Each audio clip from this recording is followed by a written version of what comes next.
이 새벽에 하나님의 말씀 함께 보도록 하겠습니다. 신약성경 디도서 3장 1절에서 8절 말씀까지입니다. 디도서 3장 1절에서 8절, 디모데 후서 다음에 있는 책입니다. 제가 읽어드립니다. 너는 그들로 하여금 통치자들과 권세 잡은 자들에게 복종하며 순종하며 모든 선한 일 행하기를 준비하게 하며 아무도 비방하지 말며 다투지 말며 관용하며 범사의 온유함을 모든 사람에게 나타낼 것을 기억하게 하라.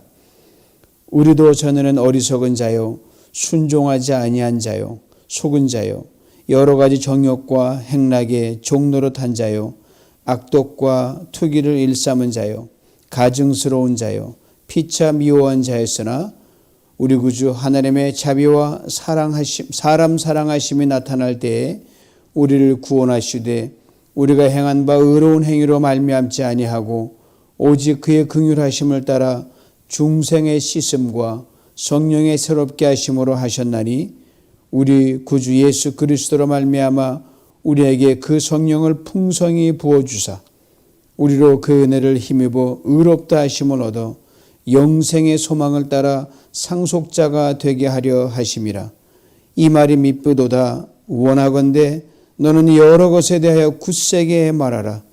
이는 하나님을 믿는 자들로 하여금 조심하여 선한 일을 힘쓰게 하려 함이라. 이것은 아름다우며 사람들에게 유익하니라. 아멘. 바울이 쓴 편지글에 여러 가지가 있는데 특별히 그 중에서 개인에게 쓴 편지가 세 통이 있습니다. 아들과 적인 디모데에게 쓴 디모데 전서 후서가 그렇고요. 그리고 오늘 또한 아들처럼 귀히 여기는 디도라는 그 사람에게 쓴 디도서란 편지 세 통의 편지가 있습니다. 이른바 목회적 관점에서 또 목회를 위해 애쓰는 그 사람들에게 썼던 편지이기 때문에 목회 서신, 목회 편지라고 합니다. 다른 편지에 비해서 디도서는 짧고 또 다른 인물에 비해서 그리 알려지지 않은 그러한 사람 디도이기 때문에 좀 생소한 점이 있습니다. 그러나 아주 심오한 그리스도인이 어떻게 살아갈 것인가를 보여주는 아주 귀중한 X 같은 글들이 이 속에 담겨 있습니다. 디도 자주 등장하지는 않지만 바울의 사역을 적극적으로 도왔던 아주 가장 가까웠던 큰 도움과 위로가 되었던 조력자 디도입니다. 이 디도와 함께 바울이 개척한 섬마을 교회가 있는데 바로 그레데라고 하는 섬에서 바울이 개척한 교회, 바울이 떠나면서 그 그레데 섬에 그 성도와 복음 전도를 이 디도라는 사람에게 맡기고 옵니다. 사도행전은 바울이 전도 여행을 3번 한 것으로 되어 있는데 그 기록에 의하면 이 그레데라는 섬은 그 사도행전에 존재하지 않습니다. 유추해 볼 때 바울이 로마 감옥에 1차로 투옥됐을 때 그때에서 사도행전이 끝나거든요. 감옥에서 풀려나서 그 원하던 그 스페인 이 서바나 쪽으로 방향을 돌려서 4차, 5차 전도여행을 떠납니다. 그래서 바울이 로마 감옥에 풀려 나와서 한 번 스치고 갔던 잠시 머물렀던 그 그레데 섬에 디도와 함께 가서 복음을 전하고 그곳에 교회를 세웁니다. 즉 그레데 섬은 지중해 그 해상에 있는 여러 섬들 중에서 4번째로 큰 섬입니다. 그리고 그 섬의 특성상 복음을 전하기가 참으로 쉽지 않았습니다. 그레데 섬은 당시에 전략적 요충지였어요. 지금의 터키로 일컬어지는 소아시아로 이어지는 관문이었고요. 거길 거쳐서 유럽으로 진출하는 교두보를 확보하는 요충지였습니다. 군사, 정치, 경제 모든 면에서 아주 많이 발달해 있고 문명도 발달해서 그레데 문명이라는 특별한 세계사적인 그 문명도 활성화됐던 곳이 그레데입니다. 그 자치 정부를 둘 만큼 굉장히 번성했던 나라인데 로마의 지배를 받게 되면서 소름을 당하게 되죠.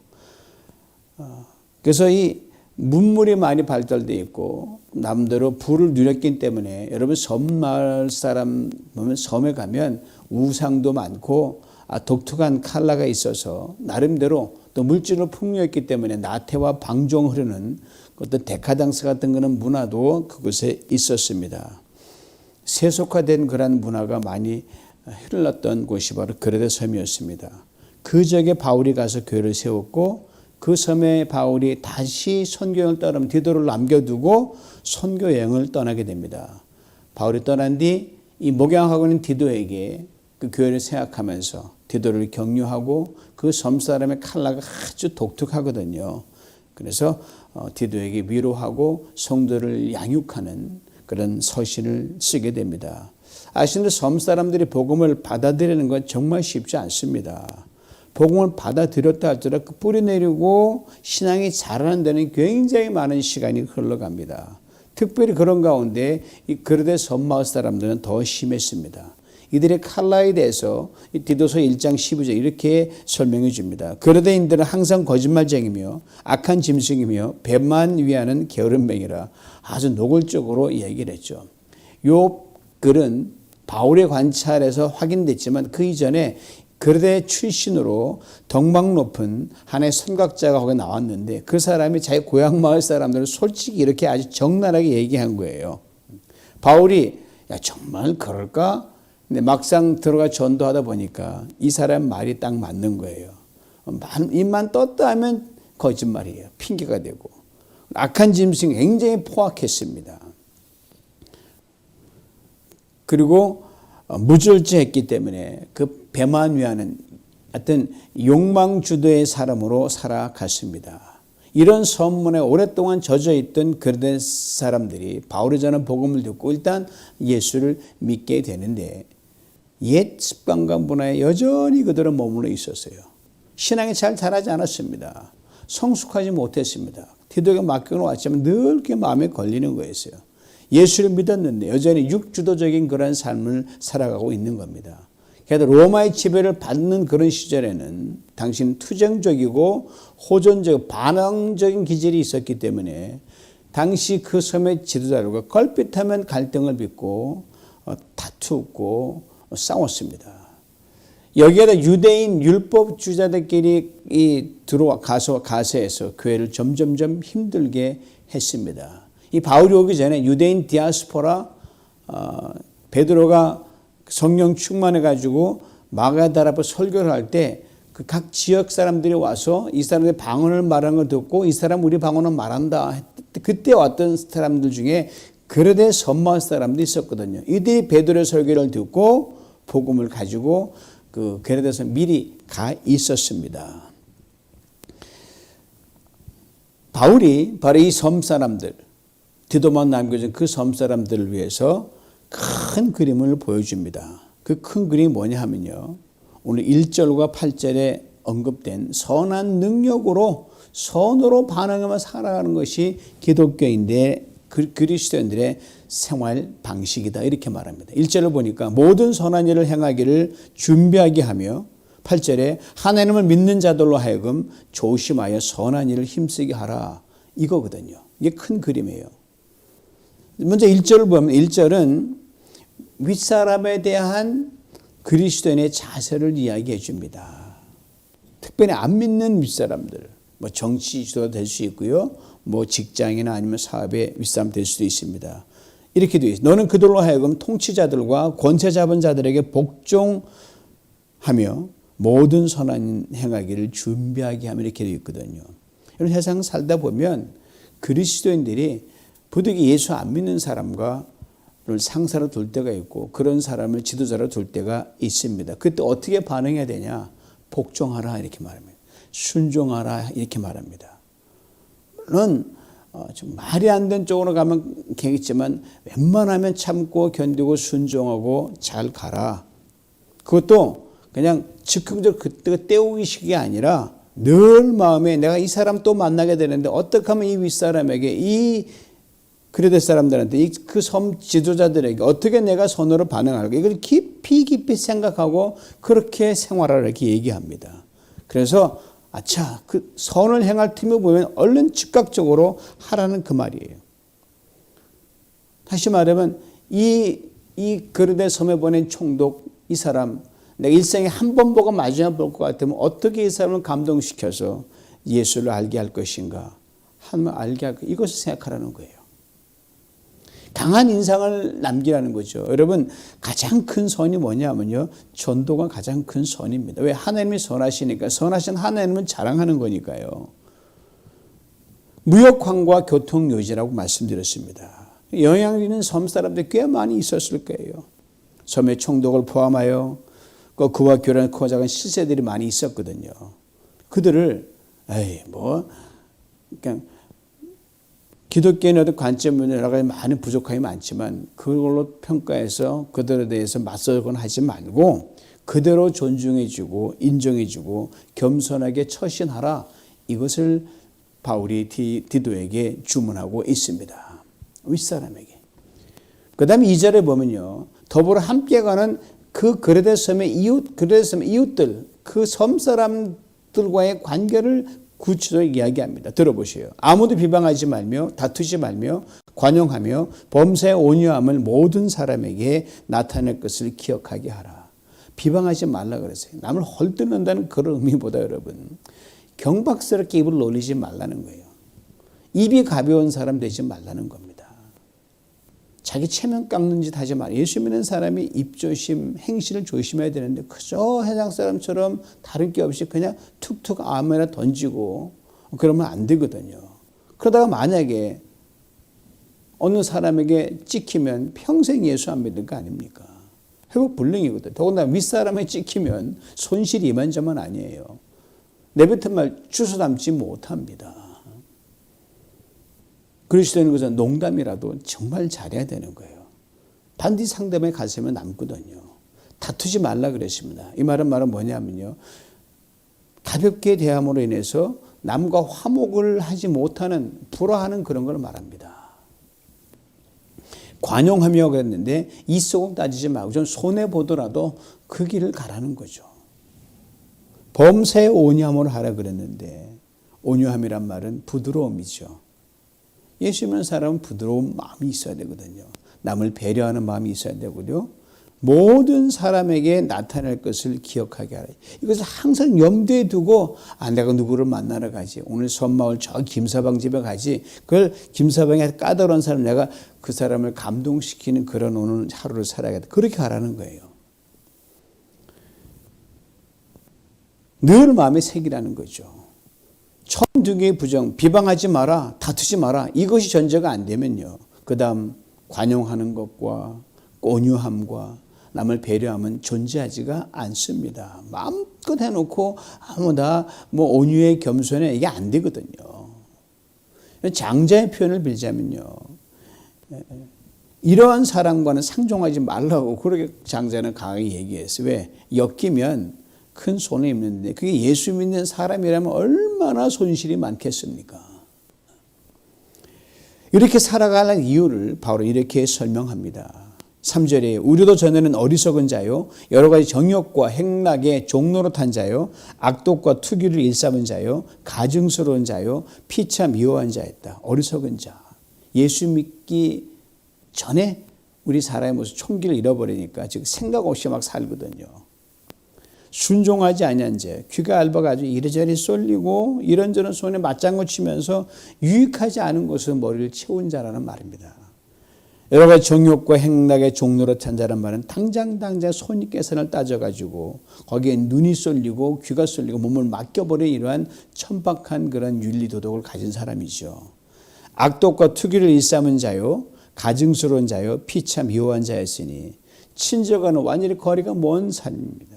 매사가 조건적이고 따져 손해 안 보려고 하고 자기 욕심으로 꽉 찬 사람.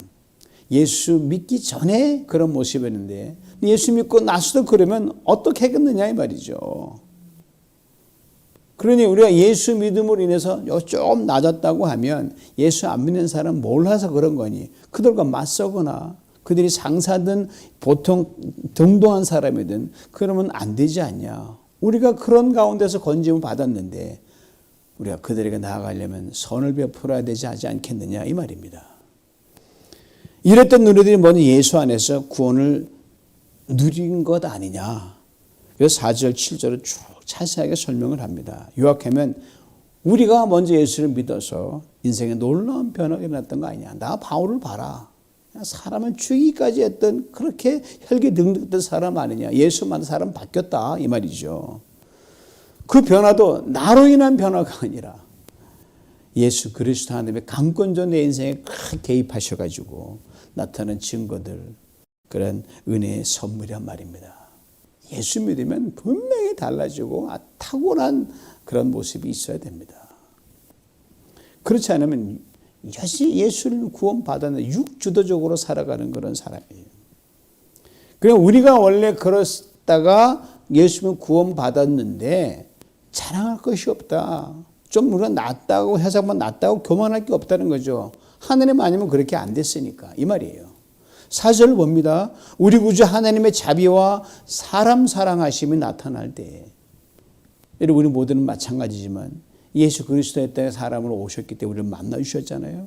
여러분 먼저 인생에 우리가 가는 인생의 교차로에서 예수님이 사람이 돼 오셔서 우리를 자비를 베풀어 주시고 우리를 사랑해 주셨기 때문에 예수를 믿게 된 거 아닙니까? 이걸 노예 선장이었던 존 뉴턴의 고백이 될 거죠. 나 같은 죄인 살려주셨다. 자기 잘난 줄 알았어요. 노예 팔아먹고 자기 이득 가고 했는데 보여보니 자기가 완전히 쓰레기 인생이었다.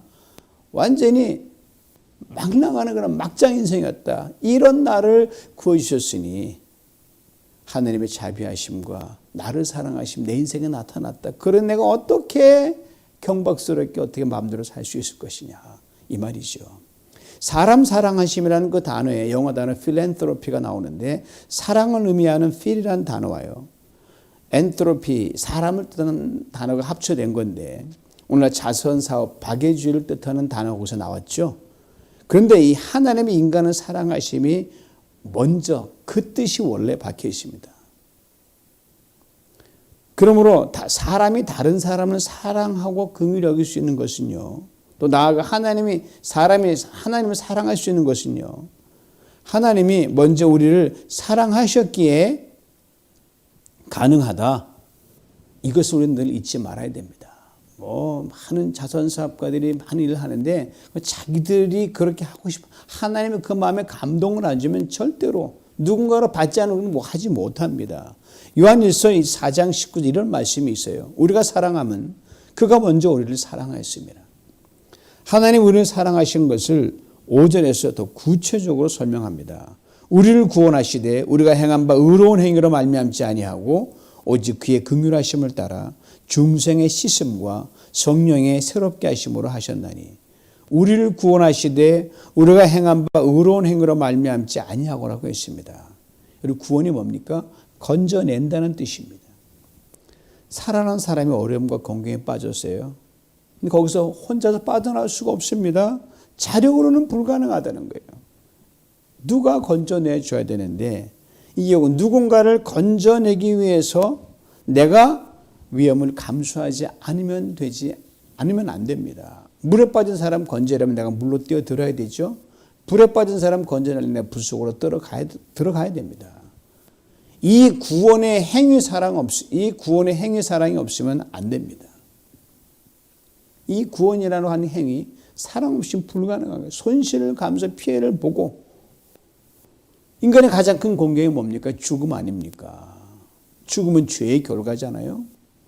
죄란 하나님의 기준에서 벗어나는 것을 말합니다. 이걸 성경은 탐욕이라고 말합니다. 그래서 욕심이 잉태한 즉 죄를 안 한다 그랬죠. 욕심이 잉태한다는 말이 참 재미있습니다, 여러분. 잉태한다는 말이 무엇에 꽉 사로잡힌다는 거예요. 욕심에 사로잡힌다는 겁니다. 욕심이란 강력한 열정, 그 바램인데요. 긍정적인 의미와 부정적인 의미가 두 개가 동시에 거기 들어 있습니다. 긍정적인 욕심과 부정적인 욕심을 결정짓는 것이 뭐냐면 욕심의 방향성입니다. 하나님을 향해 그 열망이 가면요. 긍정이 되고요. 나라는 인간에게 돌아오면요. 부정적이 됩니다. 아담과 하와를 잘 보십시오. 에덴 동산에서 하나님이 이들과 하나님과의 관계를 분명히 경계를 주셨거든요. 그게 바로 선악과지 않습니까? 너희들은 내가 지은 사람이다. 나는 너희를 지은 창조주다. 그런데 에덴 동산을 거니던 중 어느 날 선악과 이 둘이 필이 딱 꽂힙니다. 그리고 하나님께로 향했던 선악과가 자신들에게 크게 보이는 거예요. 어느 날 전에는 결코 관심도 가지 않았었고 하나님 거니까 스쳐 지나가면 했던 그 선악과가 갑자기 먹음직스럽게 눈에 들어옵니다. 보기에도 좋아 보입니다. 탐스럽다고 성경 기록합니다. 그러면 선악과에 손을 대고 맙니다. 눈이 밝아졌다 그러고 눈이 밝아졌는데 눈이 밝은 게 다 좋은 건 아니에요. 하나님을 향한 눈이 밝아진 것이 아니라 자신들의 욕심의 눈이 밝아진 겁니다. 그 어떤 부족함도 없었던 에덴에서 이들은 벌거벗고 다녀도 옷이 필요 없고 모든 필요가 없이 완벽히 풍족했어요. 근데 자신들이 그날 벌거벗은 걸 보게 되니까 창피하잖아요. 벌거벗었으니 아무것도 초라한 인생이라는 그 모습만 보게 되는 겁니다. 이것을 가리우려고 하니까 가리기 위해서 인간은 욕심의 옷을 자꾸 덧입습니다. 하나님께 더 나오기를 힘써야 되는데 점점점 멀리 갑니다. 자기 욕망을 감추고 부끄러움을 감추기 위해서. 결국 에덴을 쫓겨나지 않습니까? 에덴의 동쪽 인간의 도성에 집을 짓습니다. 가정을 꾸미고 촌락을 형성하고 문명을 이루어가며 살아가며 즉 인간 문명의 시작이 그때부터 이루어집니다. 탐욕의 결과죠. 그리고 흙에서 왔으니 흙으로 돌아가라는 그 말씀대로 죽음으로 끝나는 운명적 존재가 되고 맙니다. 비참한 최후죠. 영원히 살게 된 아담과 하와 인간이 죽음이라는 정죄의 사슬에 묶여서 꼼짝 못합니다. 그러나 하나님께서 당신의 형상대로 지음받은 인간을 다시 사망과 죽음의 감옥에서 건져내 주셨습니다. 스스로 결코 빠져나올 수도 도망갈 수도 없는 이 사망과 죽음의 감옥에서 건져 주셨어요. 그냥 거저 건져 주신 게 아닙니다. 엄청난 대가를 지불하고 꺼내 주셨습니다. 즉 인간을 건져내기 위해서 하나님 자신이 죽어야 되는 위험을 감수했고 실제로 죽으셨습니다. 이분이 바로 예수 그리스도 하나님의 사람이 되신 우리 주님이십니다. 그리고 살아나셔서 우리가 죽어 다시 영원히 사는 생명의 길, 에덴으로 다시 돌아가는 길을 마련해 주셨습니다. 그러면 인간이 사망과 죽음에서 건져냄을 당한다면요. 인간 스스로 자력으로는 죽음으로 끝이니까. 죽음을 살아나야 내가 이긴 거니까. 할 수 없는 겁니다. 하나님이 우리를 사랑하심으로, 긍휼하심으로 우리를 건져내셨습니다. 인간 입장에서는 아무것도 한 게 없어요. 아니 할 수 있는 건 아무것도 없으니까 프리예요. 거저 준 것처럼 보이지만 하나님이 우리 된 그 대가를 다 지불했으니 결코 프리가 아니라 여러분과 제가 얻은 이 영원으로 가는 그 구원, 죽어 다시 산다는 그 구원, 그건 값비싼 구원입니다. 그 어느 것도 바꿀 수가 없습니다. 예수 그리스도께서 십자가 달려 죽으심으로 인간을 죽음에 이르게 하는 병인 죄에서 자유케 되었습니다. 이거 오늘 본문은 이렇게 압축해서 설명합니다. 중생의 씻음과 성령의 새롭게 하심. 중생의 씻음이라고 했습니다. 하나님께 때 묻은 인간의 몸과 마음과 영혼을 말끔히 싹 씻어주셨다는 말이에요. 이것을 소극적인 면에 우리는 회개라 그러죠. 그러나 회개하고 돌이키는 마음조차 여러분 하나님 주지 않으면 불가능합니다. 여러분 우리가 예수 주님 돌아온 건 하나님 돕지 않으면 불가능해요. 하나님 우리를 강제로 잡아 끄셔서 회개하게 하시고 돌이키게 하시고 그래서 더러운 우리의 존재를 깨끗하게 만들어 주셨기 때문에 가능합니다. 다시 말하면 당신의 긍휼을 다 덮어주셔서 우리의 더러운 것이 억만 분의 1도 보이지 않게 완전히 완벽하게 덮어서 깨끗함, 이게 중생의 씻음입니다. 이것을 신학적인 표현으로 칭의라고 합니다. 그냥 의롭지 않은데 의롭다고 인정해 주는 거예요. 여전히 실수하고 연약하게 흠있고 유혹에 넘어지지만 예수 그리스도 안에서 우리 그냥 의인으로 간주해 버린 겁니다. 그 죄에 대한 아픔으로 담지만 그냥 여전히 우리를 의인으로 보시는 거예요. 그러므로 그리스도인 우리들은 죄가 더 이상 우리를 다스리지 못합니다. 성령의 새롭게 하심입니다. 예수 믿는 우리들은 이제 인생의 주인이 주님이시거든요. 이런 우리를 성경이 이렇게 말하죠. 너희는 하나님의 성령에 거하는 전이다. 즉 우리 안에 예수 그리스도의 영이 들어오셔서 우리가 하나님의 자녀다. 의롭다함을 입은 사람이라는 것을 깨닫게 해주십니다. 때문에 우리가 예수님을 주님이라고 우리는 부를 수 있는 겁니다. 성경이 분명히 말씀하죠. 성령으로 말미암지 않고는 예수 그리스도를 주로 하시는 사람 아무도 없다고 말씀하셨어요. 일깨워지니까 예수를 주라고 고백하는 여러분, 그 안에 성령이 계시고 예수 믿는 사람이 구원받은 성도입니다. 그런데 그 시작에 불과한 거예요. 하나님이 일방적으로 우리를 불러 돌이켜 회개하게 하셨습니다. 깨끗이 씻어주셨습니다. 의롭다 인정하셨습니다. 하나님 자신도 우리의 죄를 보지 못하시도록 완전히 예수 그리스도 구속의 은혜의 옷으로 완전히 덮으셨어요. 새로운 피조물이 됐습니다. 즉 원초적 새로움입니다. 시작이 불과해요.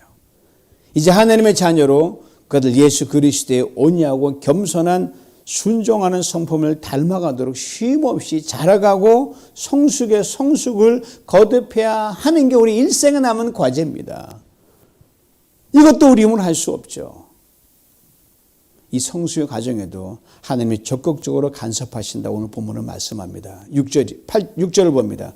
우리 구주 예수 그리스도로 말미암아 우리에게 그 성령을 풍성히 부어주사, 보세요, 예수 그리스도 영인 성령을 부어주십니다.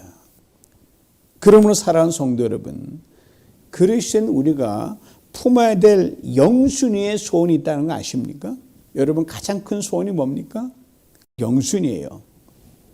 즉 이거예요. 하나님 당신과 더 친밀한 관계에 들어가고 싶습니다. 주님 당신의 성품을 날마다 닮아가고 싶습니다. 당신 한 분만으로 만족한 그런 인생을 살고 싶습니다. 이겁니다, 여러분. 여러분 그 어떤 소원보다 이것보다 앞설 수 있는 게 없습니다. 출세한다, 좀 부자가 된다, 뭐 그렇지만 원초적인 소원 영순이 이겁니다. 그 소원을 안 할 때 성령을 물붓듯 지금도 부어주십니다. 범사의 그리스도 예수의 장성한 분량에 이를 수 있도록 도와주십니다. 이끌어 주십니다. 그러될 때 어떤 일이 일어납니까? 오늘 보면 7절 이렇게 증거합니다. 우리로 그의 은혜를 힘입어 의롭다 하심으로도 영생의 소망을 따라 상속자가 되게 하려 하심이라. 요약하면 하나님의 상속자가 됩니다. 고로 여러분과 저는 이제부터는 가난한 자가 아닙니다. 거부입니다. 경제 전문지 포브스에 보면 해마다 그 해에 최고 세계 부자 1, 2, 3순위 쓰거든요.